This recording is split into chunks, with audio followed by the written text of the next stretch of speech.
دوستوں آج کی ویڈیو میں ہم آپ کو دو ایسی وارداتیں دکھا رہے ہیں جن پر یقین کرنا مشکل ہے۔ پہلی واردات میں 40 ڈاکوؤں نے پورے شہر کو یرغمال بنا کر کئی بینک اور ATM لوٹ لیے اور فرار ہو گئے۔ پولیس بھی انہیں روکنے میں ناکام رہی، بلکہ ڈاکوؤں نے پولیس کے مین آفس پر بھی حملہ کیا، گاڑیوں کو آگ لگا دی اور دھماکے بھی کیے۔ اس وقت ہم آپ کو سکرین پر ایک کلپ دکھا رہے ہیں جس میں دیکھا جا سکتا ہے کہ کیسے نوٹ سڑک پر بکھرے پڑے ہیں۔ یہ وہ نوٹ ہیں جو گینگ پیچھے چھوڑ گیا تھا۔ پولیس کے مطابق یہ رقم بھی $1.5 لاکھ سے کم نہیں۔ آپ تصور کریں کہ یہ ڈاکو گینگ بینکوں سے کتنی رقم لوٹ کر لے گیا ہوگا۔ دوستو یہ واردات دیکھ کر ایسے لگتا ہے جیسے کسی ہالی ووڈ کی فلم کا سین ہو، لیکن یہ کوئی فلمی سین نہیں بلکہ اصل واردات ہے جو برازیل کے شہر کریکیوما میں ہوئی۔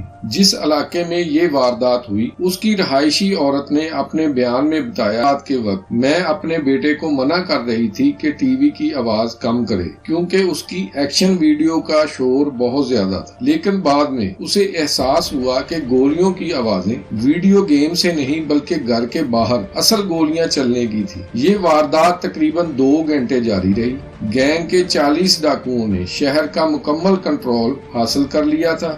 گینگ کے پاس اتنا اسلحہ تھا کہ پولیس بھی ان کا سامنا کرنے کی پوزیشن میں نہیں تھی، بلکہ ایک حملہ آور کے پاس ایسا راکٹ لانچر ہے جو طیاروں کو مار گرانے کی صلاحیت رکھتا ہے۔ ڈاکوؤں نے انتہائی پیچیدہ طریقہ کار استعمال کرتے ہوئے سٹی سینٹر میں مختلف بینکوں اور ATM کے مقامات کو نشانہ بنایا۔ جس وقت اس واردات کی شوٹنگ ہو رہی تھی، لوگ گولیوں سے بچنے کے لیے اپنے اپنے گھر کے بیڈ روم اور باتھ رومز میں چھپے ہوئے تھے۔ حملہ آور لوگوں کو کھڑکیوں سے دور رہنے کا کہہ رہے تھے اور ساتھ یہ بھی کہ ہم سے تعاون کریں، موبائل پر ویڈیو نہ بنائیں۔ ناظرین، برازیل میں ایسے حملے کوئی نئی بات نہیں۔ ایسے حملوں کو برازیل میں کانگا کو کہتے ہیں۔ یہ لوٹ مار کی پوری سیریل ہے۔ صرف ریاست ساؤ پولو میں 21 بینکوں میں ڈاکے ڈالے گئے۔ یہ گینگ چھوٹے شہروں کا انتخاب اس لیے کرتے ہیں یہاں پر داخلے اور نکلنے کے راستے کم ہوتے ہیں اور پولیس فورس بھی کم ہوتی ہے۔ ان گینگز کے پاس اتنا اسلحہ ہوتا ہے کہ وہ آسانی کے ساتھ مقامی پولیس فورس کا مقابلہ کر سکتے ہیں۔ ناظرین، اگلا واقعہ دیکھنے سے پہلے آپ سے گزارش ہے کہ ہمارے چینل مارخور نیوز کو سبسکرائب کر لیں، ویڈیو کو لائک اور شیئر کر دیں اور بیل آئیکن کو پریس کرنا مت بھولیں تاکہ ہر نئی آنے والی ویڈیو بر وقت آپ کو مل سکے۔ دوسری واردات کا واقعہ بیلجیم میں پیش آیا۔ پوری دنیا ان ڈاکوؤں کو نالائق ڈاکو کہہ رہی ہے۔ یہ کسی کامیڈین فلم کا سین لگتا ہے جب 6 ڈاکو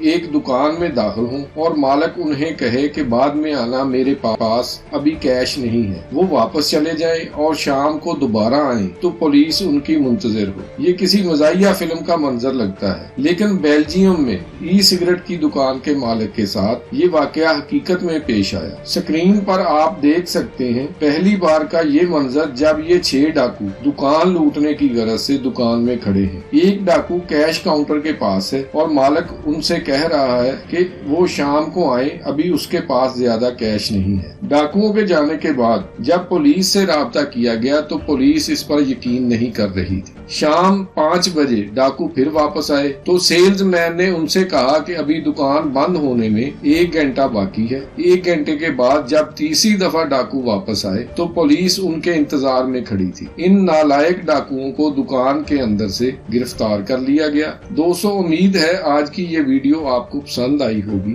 نیکسٹ ویڈیو تک اپنا خیال رکھیے گا۔ اللہ حافظ۔